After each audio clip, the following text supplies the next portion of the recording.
P0716 input turbine speed sensor is circuit range performance.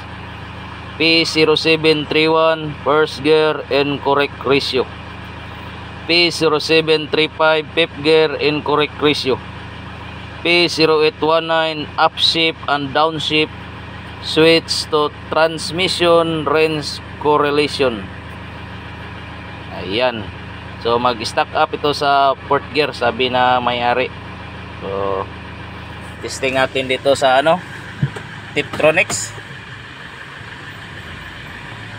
So ayan, Tiptronics tayo. So nasa 1 ang niya.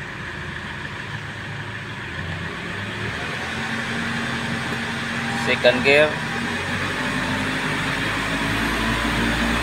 third gear, fourth gear, fifth gear.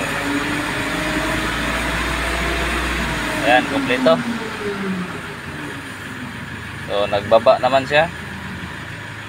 Ayan, paglagpas niya dito sa pula sa 30, kung hindi mo yan aapakan ang brake, hindi yan magbaba. So try natin apakan ang brake. Ayan, so okay, normal. So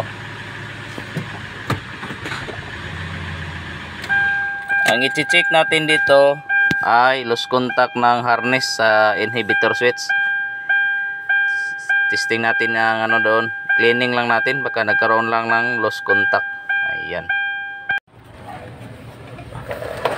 So ayan mga boss, lininis lang natin ang mga socket ng inhibitor switch.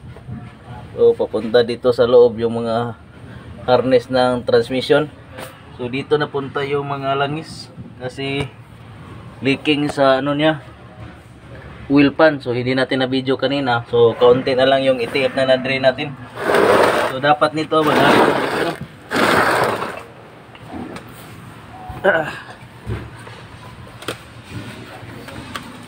so ito na lang ang naiwan. Litro na lang ang laman ng ITF niya sa transmission fluid. So nang ihangir natin yung gulong sa likod, kumpleto yung shifting niya, walang drag, walang delayed. So kapag ipatakbo, mag-stack up siya sa fourth gear at saka low power.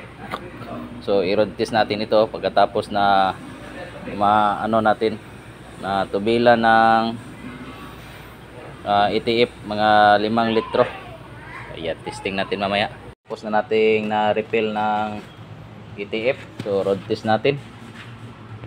So ayan, ni-road test na natin. Hindi na nag-stack up. Ayan. Change gear na siya.